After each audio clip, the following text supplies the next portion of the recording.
From near-death experiences to out-of-control drug use, Duran Duran's heyday was one crazy ride. But despite their string of 80s hits, the group's personal lives didn't always end up on top.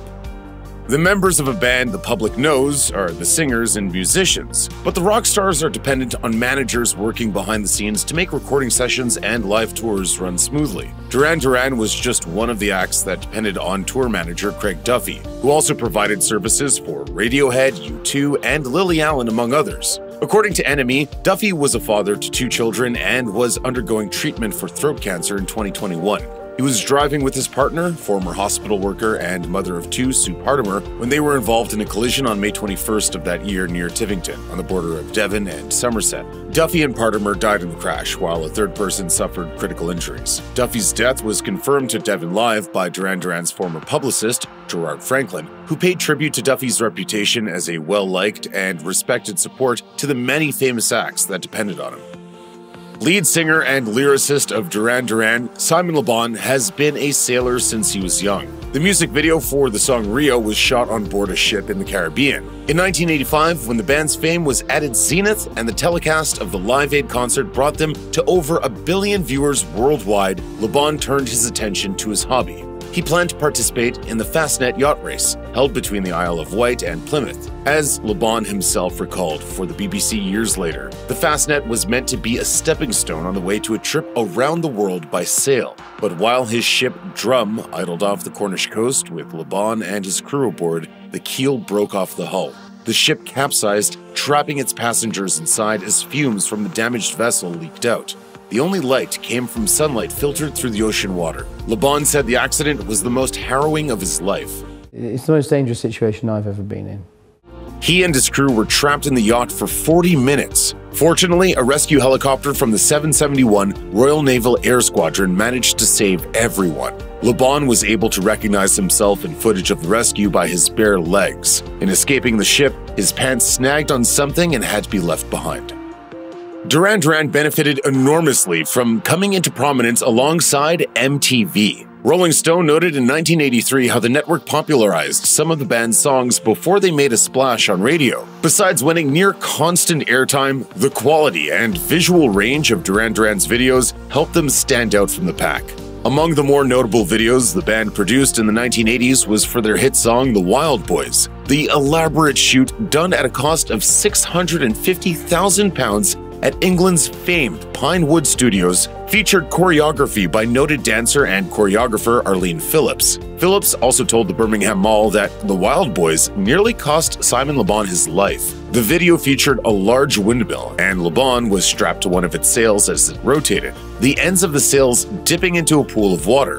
By Phillips' memory, the windmill became stuck while Le Bon's head was under the water. Strapped in as he was, he had no way to get free and breathe, and divers had to go into the pool to rescue him. Phillips found it a horrible sight, one that lingered on in her memory. It is worth mentioning that Le Bon himself insists that he wasn't in any danger during filming, and that reports of his near death during the Wild Boys shoot amount to an urban legend. Duran Duran was not sold to the public as wild rock and rollers. Their image, as guitarist Andy Taylor recalled for the Evening Standard, was of clean-living pop stars. Duran Duran is a pop group. We're a pop group for young people with a lot of energy. That image was shattered in 1984 when the British tabloids published an expose on the prodigious use of cocaine by various members. A former doorman to the Rum Runner Club, where Duran Duran first came together, betrayed their confidence and wrote an eyewitness account of the band's wild, drug-fueled behavior at a Christmas party.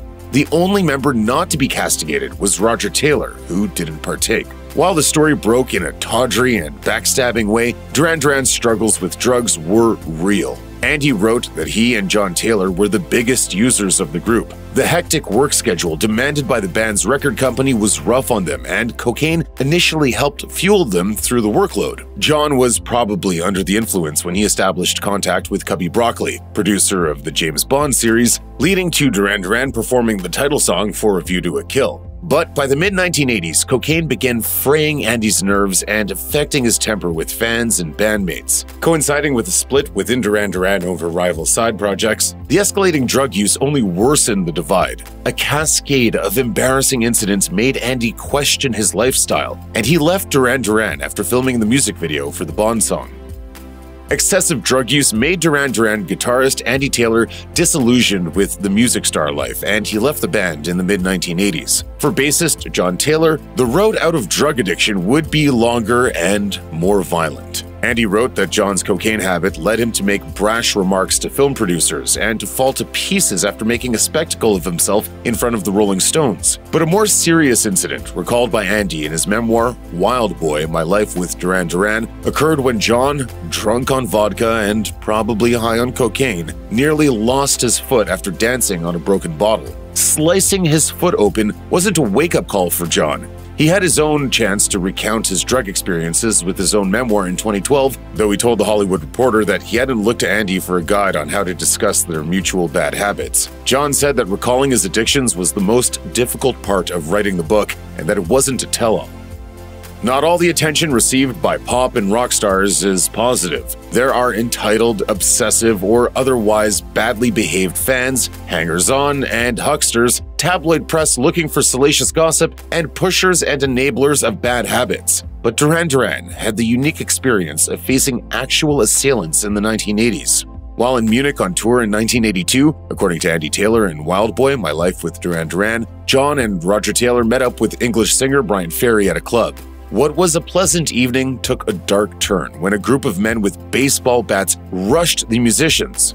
Roger and a security guard were severely injured by the attack. John said in his own memoir, In the Pleasure Groove, Love, Death, and Duran Duran, that he was so high on drugs that he can't remember much of that night, but does remember seeing Roger covered in blood after a trip to the hospital.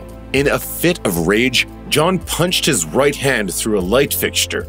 Andy told the Scotsman years later that Duran Duran was so unnerved by the attack that they left Germany the day after. With their drummer and bassist too badly injured to play, they needed to cancel the remaining dates on their tour until replacements could be arranged. Andy told the outlet, "We managed to play down the scale of the injuries in the media. Today, it would have been a huge international incident." As Duran Duran's popularity soared and John Taylor's drug use increased, he also found romance. According to his memoir In the Pleasure Groove, Taylor met Amanda de Cadenet after 10 years with the band. He just endured a fake paternity claim when de Cadenet came into his life. She had a reputation for wild, rock star-style behavior, and Taylor liked her way of thinking and navigating the media. Within months, the couple was expecting a child, and they married in 1991. Taylor described marriage and fatherhood as stabilizing forces in his life. But there was a 10-year age gap between Taylor and de Cadenet, who enjoyed going out from their Los Angeles home and networking when Taylor, exhausted from touring, wanted to stay in. As the couple drifted apart, they tried therapy, but the gulf was too great. It didn't help that marriage wasn't enough to pull Taylor out of his addictions. I just didn't have that off switch. I just kept going. The therapy sessions were productive enough that Taylor arranged to see another therapist while working in London, who told him sobriety was necessary for any productive work in counseling. After initial resistance and another wild ride of boozing, Taylor agreed. De Cadenet helped see him into a treatment center in Tucson, but it was too late for their marriage. The couple separated in 1995. According to John Taylor's In the Pleasure Grove, the band's founder and keyboardist, Nick Rhodes, met Julianne Friedman on a boat trip around Santa Monica. They became inseparable after that encounter, and they married in 1984. John described their wedding, held at the Savoy Hotel in London, as a pop culture sensation, and it was eagerly devoured by the press. Friedman's presence in Rhodes' life, or rather her presence among Duran Duran, didn't sit well with everyone. In his memoir, Wild Boy, Andy Taylor notes that he and Rhodes regularly clashed and that Friedman also didn't get on well with him. But Rhodes and Friedman increasingly didn't get on with one another.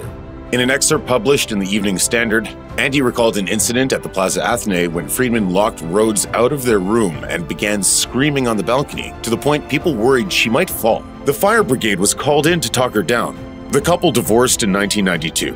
The Daily Mail claimed that it was a contentious split, with fights over the custody of their daughter and their art collection. Rhodes received custody of their daughter and most of the pieces, but Friedman kept a painting by Andy Warhol given to the couple on their wedding day. She later sold it to fund her chef's career, telling the Mail that Rhodes was aware of the sale. The members of Duran Duran were all young and unknown when they signed a contract with music publisher Gloucester Place in the 1980s. Under the agreement, they produced their first 3 albums and the James Bond title song A View to a Kill, with Gloucester retaining the copyright. Decades later, Gloucester was a subsidiary of the US-based Sony ATV, and under American copyright law, artists can reclaim control of their work after 35 years. Duran Duran moved to do just that in 2016. In a UK court, Gloucester argued that in doing so, the band was in breach of contract, and that the terms of their agreement with Gloucester clearly allowed the company to retain copyright. US law didn't apply, they said. The judge assigned to the case, while conceding that it was a difficult case with fair arguments on both sides, ultimately agreed with Gloucester. Nick Rhodes said in reaction to the ruling that it set a terrible precedent for other recording artists of Duran Duran's generation, while Simon Le Bon questioned why anyone would want to work with Sony ATV given the way they treated talent. The British Academy of Songwriters, Composers, and Artists weighed in, hoping that Duran Duran would appeal the decision. If you or anyone you know needs help with addiction issues, help is available. Visit the Substance Abuse and Mental Health Services Administration website or contact SAMHSA's national helpline at 1-800-662-HELP. That's 1-800-662-4357.